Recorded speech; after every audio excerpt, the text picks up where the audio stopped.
Bonjour à tous, j'espère que vous allez bien. On se retrouve aujourd'hui pour une toute nouvelle vidéo qui sera mon bilan culturel du mois de septembre. Et pour la première fois, j'ai autant de films à vous présenter que de livres. J'ai 5 longs métrages, une série et par conséquent 5 livres. Alors sans plus tarder, commençons par le premier long métrage sorti le 13 septembre. Un long métrage du réalisateur Michel Gondry qui se met en scène avec beaucoup d'autodérision puisque son alter ego fictif est interprété par Pierre Ninet dans le livre des solutions. Désolée de vous embêter avec ça, Denise, mais là on est au point mort. Il faut être patiente et l'aider à retrouver son chemin. Il fait un documentaire sur une fourmi. Ça fait 2 jours qu'il fait que ça. Il faut démarrer son projet comme on démarre une voiture en hiver. Le livre des solutions. C'est quoi le livre des solutions? Le livre des solutions devait être un recueil de réponses à tous les conflits. Mon chef-d'œuvre. Qui s'était arrêté au titre. Marc est réalisateur. Alors que son film ne fait pas l'unanimité du studio pour lequel il travaille, il va décider de s'enfuir avec toute son équipe dans les Cévennes pour finir son film. Là-bas, ils vont résider chez sa tante Denise, et disons que sur place, en fait, sa créativité va se manifester par tout un tas d'idées qui vont lui traverser l'esprit, qui vont plonger ce foyer dans un certain chaos. Marc se lance alors dans l'écriture du livre des solutions, un guide de conseils pratiques qui pourrait bien être la solution à tous ces problèmes. Le livre des solutions, c'est un film qui raconte le processus de création, à quel point une idée peut obnubiler la personne qui l'a en tête, quitte à évincer tout le reste, y compris les proches. Car une fois que Marc en fait a quelque chose en tête, personne ne pourra l'en arrêter, le réalisateur n'hésite pas à se montrer exécrable avec ses proches, quitte à troubler même le sommeil de ses collègues pour leur présenter sa dernière lubie. Là-dessus, c'est vrai que Michel Gondry en fait présente son alter ego tel qu'il est en fait, détestable par moments, et c'est vraiment une forme en fait d'autoportrait sans complaisance. Le livre des solutions, c'est une déclaration d'amour aux faits mains, aux choses que l'on bricole avec le peu d'éléments, avec le peu de moyens dont on dispose.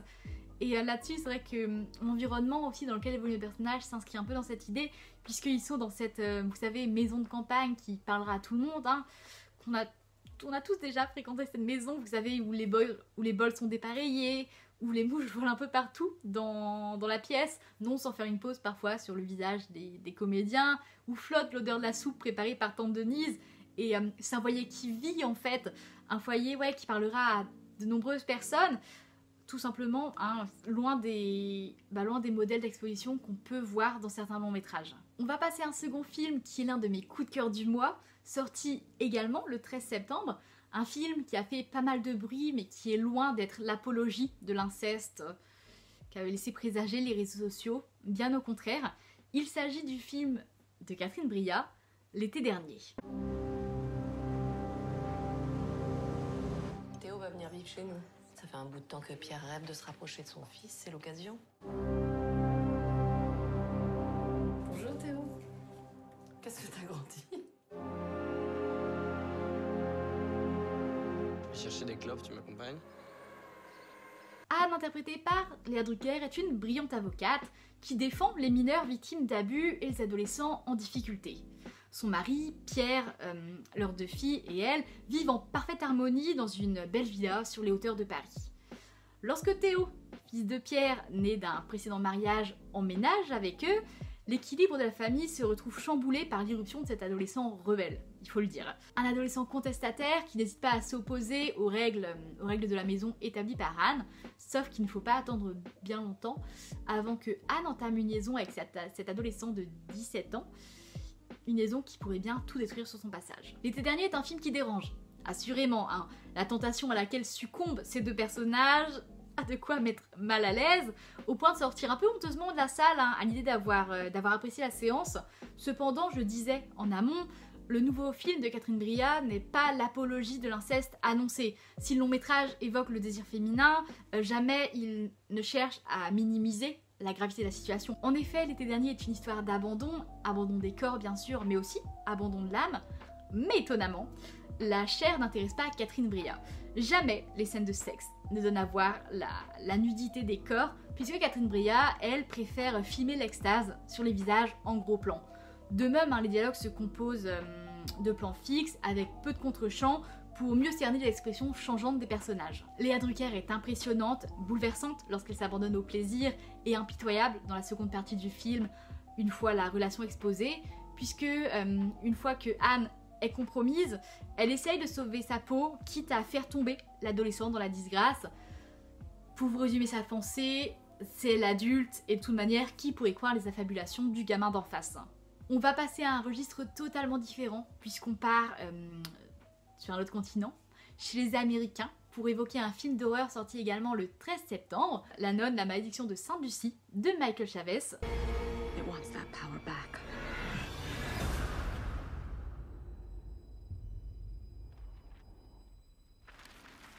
It's okay to be scared. I'm scared too. You send that thing back to hell.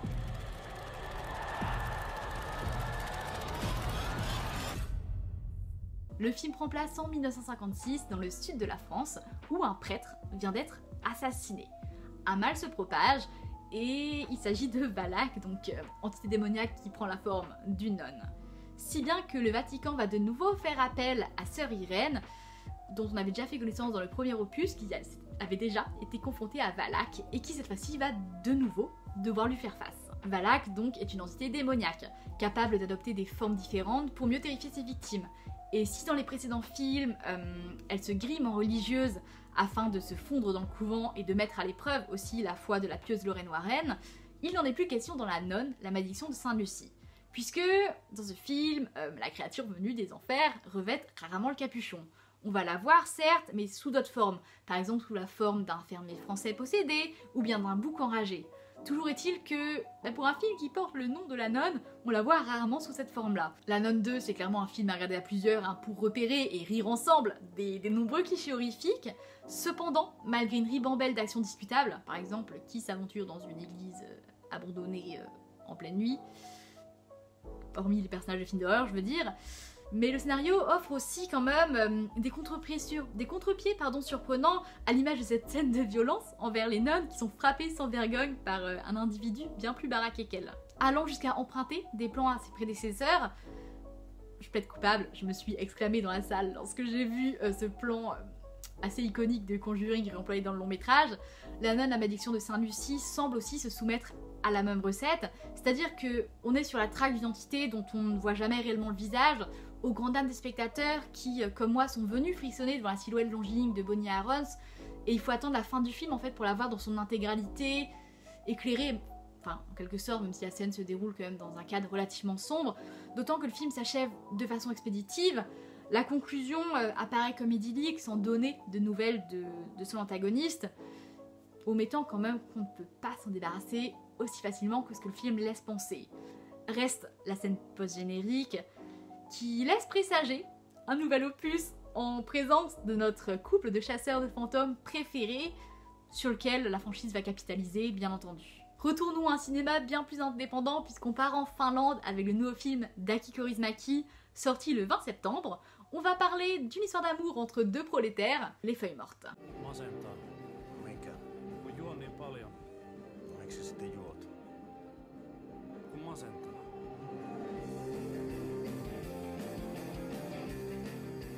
Anna numeroni. En tiedä edes nimeäsi. Kerron ensi kerralla.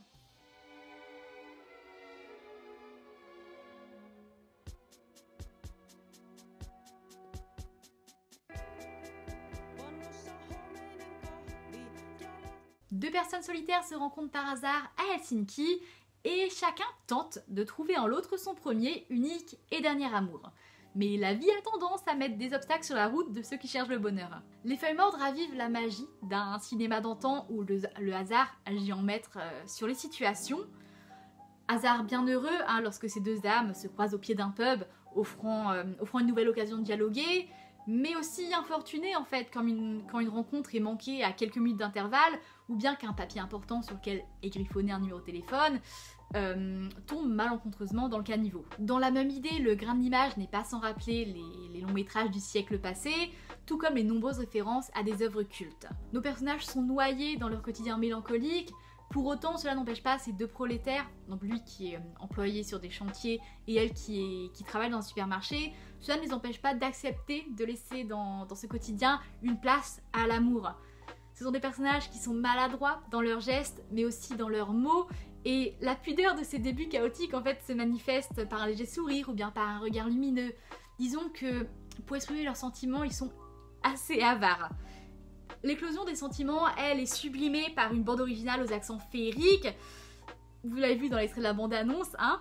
Et ces pensées, en fait, n'osent exprimer que Kaurismäki met en voix à travers des choix musicaux puisés dans le répertoire finlandais. En fait, le réalisateur va venir troquer le mutisme des personnages contre des chansons bien plus éloquentes, non sans faire preuve d'ironie, comme lorsque des chanteuses dans un bar évoquent une situation impossible pour nos protagonistes, par exemple. Disons que moi, le charme des Flamers, vraiment, m'a touchée en plein cœur, et ça donne envie à son tour d'aimer. Dernier film dont j'ai envie de vous parler, sorti le 27 septembre, c'est mon grand coup de cœur du mois, et même l'un de mes grands coups de cœur de l'année.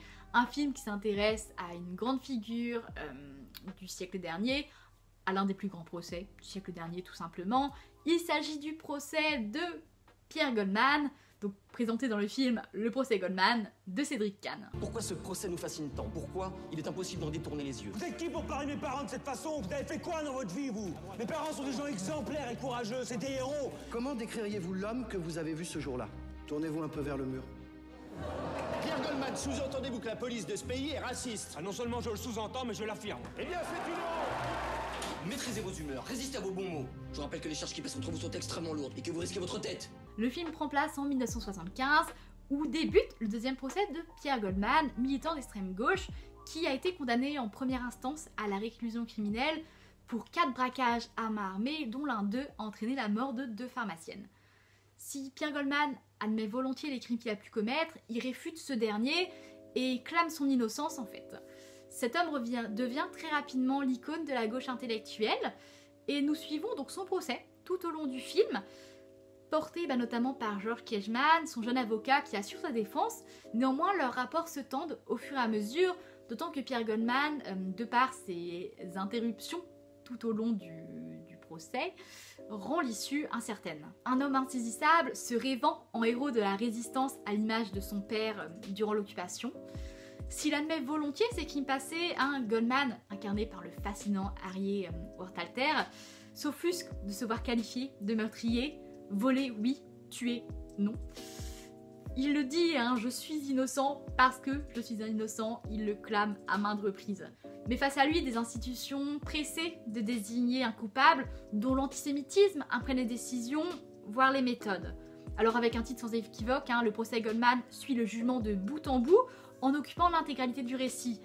La réalisation de Cédric Kahn, elle, vient dynamiser ce genre assez verbeux, notamment par l'usage de la caméra à épaule. Une attention particulière est portée à l'arrière-plan afin de montrer les réactions des acteurs du procès lors d'un passage à la barre.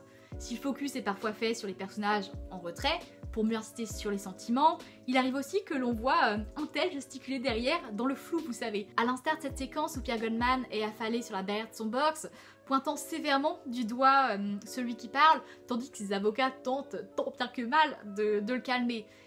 Et en fait, sans pour autant être le cœur de la scène, ils sont hors de la mise au point. De toute manière, Pierre Goldman, c'est un personnage insoumis qui n'hésite pas à interrompre tout le procès pour rectifier un point en particulier. Cet homme, imprévisible, peut intervenir à tout moment. Et ses prises de parole impromptues d'ailleurs sont captées par des plans fixes qui, d'abord centrés sur le témoin à la barre, glissent brutalement vers le box de Goldman lorsque sa voix résonne. On va parler d'une série sortie sur Netflix à la fin du mois d'août. Il s'agit de l'adaptation en live action du manga One Piece.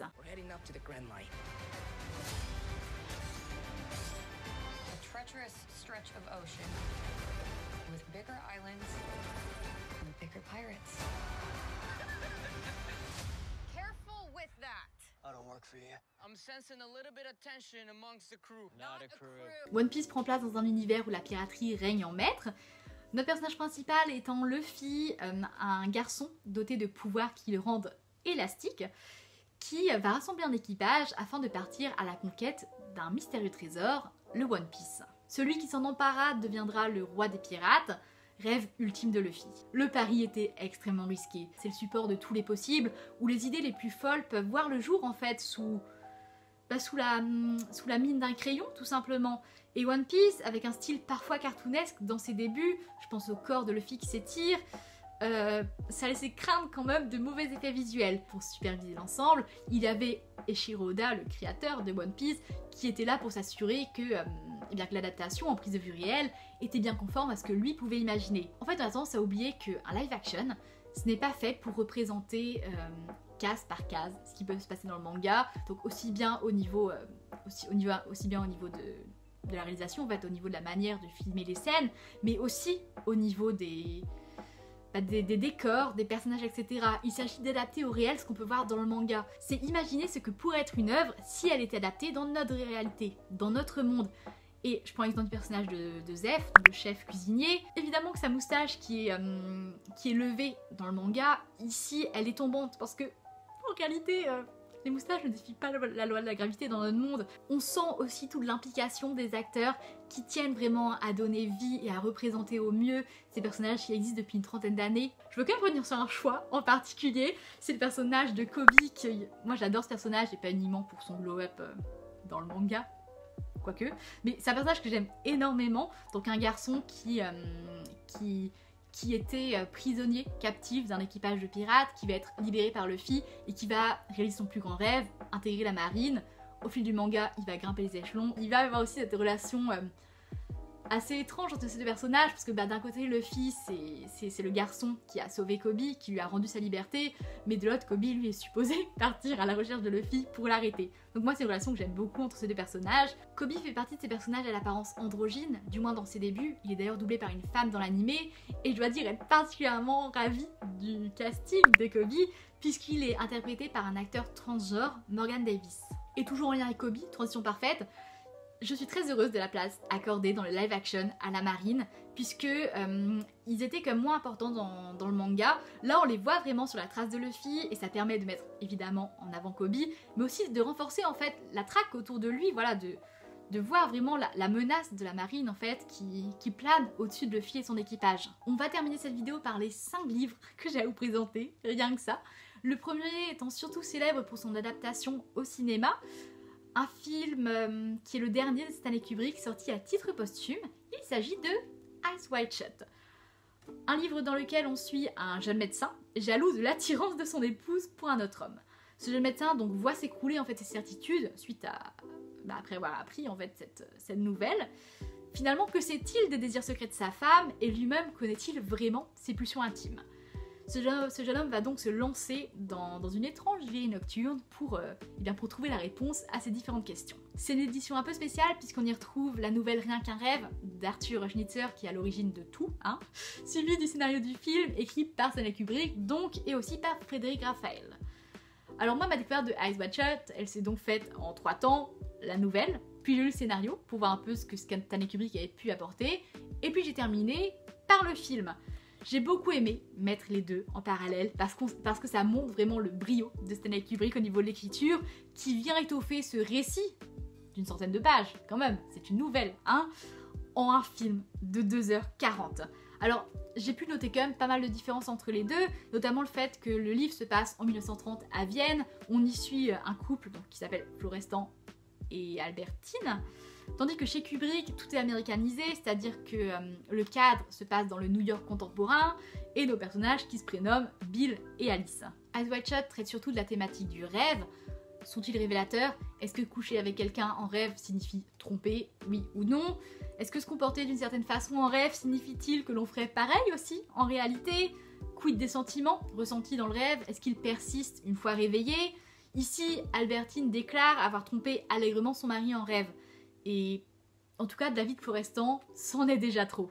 On va parler d'un livre écrit par l'un de mes auteurs favoris, Vers la beauté de David Fuenquinos, dans lequel nous suivons Antoine Duris, professeur aux Beaux-Arts de Lyon, qui du jour au lendemain va décider de tout plaquer pour devenir gardien de salle au musée d'Orsay. Alors personne ne comprend cette surprenante reconversion de la part d'un spécialiste de Modigliani.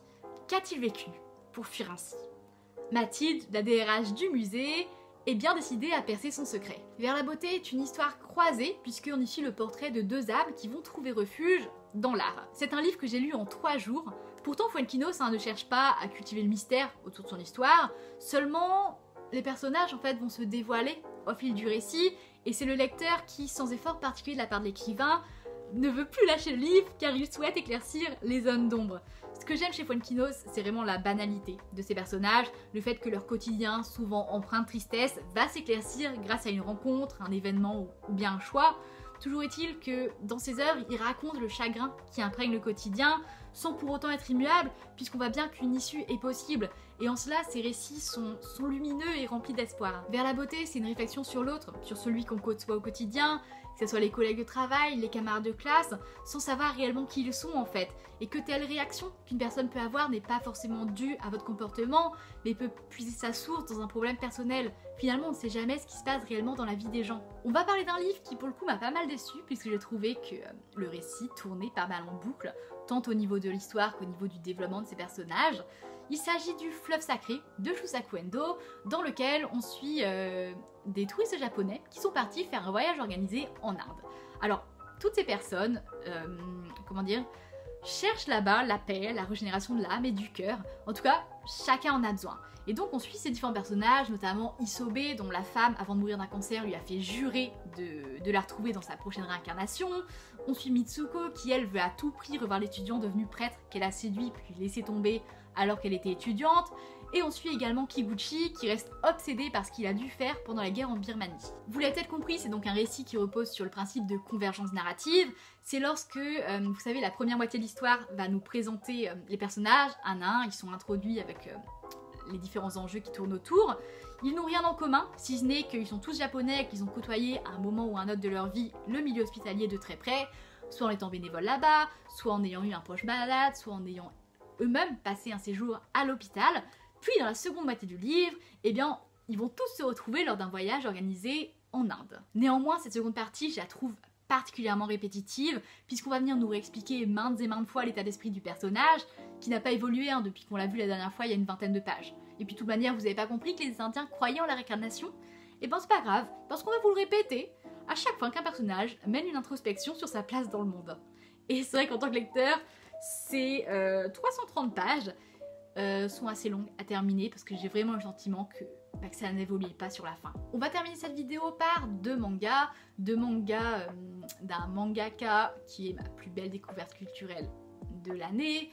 Je suis obnubilée par son petit univers horrifique que je découvre au fur et à mesure, et donc cette fois je me suis penchée sur deux de ses œuvres, dont l'une nous présente sa créature phare, voilà la créature la plus célèbre de Junji Ito.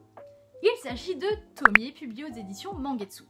Tomie, c'est le mal incarné. Elle est reconnaissable entre mille grâce à ses longs cheveux et son grain de beauté sous l'œil gauche, et elle attise les passions chez tous les hommes qui croisent son regard. Sa victime, déchirée entre amour et folie, sombre peu à peu jusqu'à commettre l'indicible et assassiner Tomie dans d'atroces conditions. Sauf que le monde ne pourra jamais se débarrasser de Tomie, puisque à chaque fois qu'elle est tuée, elle renaît. Pire, son pouvoir accroît à chacune de ses renaissances. Déjà, je tiens à saluer le travail mené par les éditions Mangetsu, qui possèdent les droits d'une bonne partie de l'univers de Junji Ito, tant sur l'objet en lui-même, parce qu'on est face à un grand format, relié avec une couverture rigide, du vernis sous la couverture, que sur le contenu, puisque les éditions Mangetsu sont toujours accompagnées d'une préface, afin de nous introduire le personnage. Ici, elle est écrite par le réalisateur Alexandre Aja, qui prépare justement une adaptation des histoires de Tomie, et aussi une postface qui analyse le personnage, donc avec spoiler. Sans oublier que Junji Ito, c'est quand même un auteur qui est très prolifique, qui écrit depuis les années 90, et par conséquent, il a publié de nombreuses nouvelles horrifiques par-ci par-là. Le plus difficile étant de se retrouver dans cette jungle d'histoires horrifiques, mais Mangetsu nous mâche le travail, puisque ces éditions, en fait, nous compilent toutes les nouvelles consacrées à Tomie dans un seul et même ouvrage. Vous l'avez peut-être compris, ce sont donc des histoires sous format épisodique, qui reprennent dans la même structure dans chaque histoire. Tomie ensorcelle différents hommes par sa beauté, ils ont un tel désir de la posséder qu'ils finissent par la tuer en disant qu'elle ne leur appartient pas. En fait, pour eux, c'est soit la posséder, soit l'éliminer. Et Tomie est un personnage qui est à la fois victime et bourreau, puisqu'elle finit souvent démembrée par les hommes qu'elle séduit, mais ce sont des hommes qu'elle a elle-même ensorcelés en fait. Sauf que Tomie se régénère donc à chaque fois, je vous l'ai dit, et part s'installer dans une nouvelle ville pour tourmenter d'autres hommes. Tomie, c'est une œuvre qui traite du culte de la beauté, mais aussi de la sexualisation d'une adolescente. Rappelons qu'elle n'a que 16 ans, même si c'est une individu immortel, elle est au lycée, elle a le physique d'une adolescente de 16 ans, et donc elle est sexualisée, y compris par des hommes bien plus âgés. Une série d'histoires donc qui s'étale sur plus de 700 pages, et qui est inégale. C'est normal en même temps pour une œuvre qui contient autant d'histoires, que ça soit par le trait de crayon, hein, ça c'est assez amusant, on suit l'évolution de Junji Ito en termes de dessin, puisque les nouvelles de Tomie ont été publiées de 1987 aux années 2000, ou bien les nouvelles en elles-mêmes. Hein. La deuxième œuvre de Junji Ito que j'ai lue, c'est un recueil d'histoires également, nommé Histoire courte, tout simplement, qui, comme son nom l'indique, comporte 10 histoires horrifiques, dont 6 nouvelles sont inédites en France. Donc c'est une œuvre qui est accompagnée d'illustrations en couleur, qui, alors parfois concernent une seule case, pour mieux emphaser l'horreur d'une situation, ou bien parfois des pages entières. Alors on est sur le même problème que pour Tomie, hein, ce sont des histoires qui, par conséquent, sont assez inégales au niveau de leur qualité, mais je vous cacherai pas qu'il y a aussi une certaine frustration derrière, parce que ce sont des histoires courtes, tout est dans le titre, elles font environ une vingtaine de pages, et j'ai parfois eu l'impression que de fabuleux concepts n'étaient pas autant exploités qu'ils le devraient, dans le sens où ça aurait mérité plus de pages. Et parfois, ils ne sont tout simplement pas assez approfondis, hein, ce qui fait qu'il y a trop d'interrogations en suspens, ou bien que la fin est abrupte. Mes préférées sont justement les plus longues, sans grande surprise, qui prennent le temps de poser le décor et d'introduire les personnages, mais par contre, je vous préviens, ne faites pas l'erreur de vous attacher à eux. Moi, j'ai 3 nouvelles préférées dans ce recueil. La première se nommant Des millions solitaires, où on a 2 corps cousus l'un à l'autre, qui vont être retrouvés dans un fleuve, sauf que de plus en plus de corps cousus les uns aux autres vont être retrouvés. Et en cette période de fin d'année, ça va créer une certaine psychose, puisque cette menace s'attaque uniquement au rassemblement, si bien que les personnes vont décider de ne plus se voir. On a aussi une nouvelle qui s'appelle L'enfant posthume, où un bébé est retrouvé dans la tombe d'une femme décédée des mois plus tôt. Elle a accouché de cet enfant en fait, alors que elle est morte. Et je peux vous dire que le dénouement montre une origine de l'enfant sordide. J'ai aussi beaucoup aimé le mystère de la faille d'Amigara, où on a des cavités de forme humaine qui sont apparues dans la montagne. Et donc on a plusieurs personnages qui vont se rendre sur place, qui sont irrésistiblement attirés par elles, car en effet, ces cavités sont parfaitement adaptées à leur silhouette. C'est tout pour cette vidéo, j'espère qu'elle vous a plu. N'hésitez pas à me parler de vos dernières découvertes culturelles en commentaire, ça m'intéresse. Et sur ce, je vous dis à la prochaine.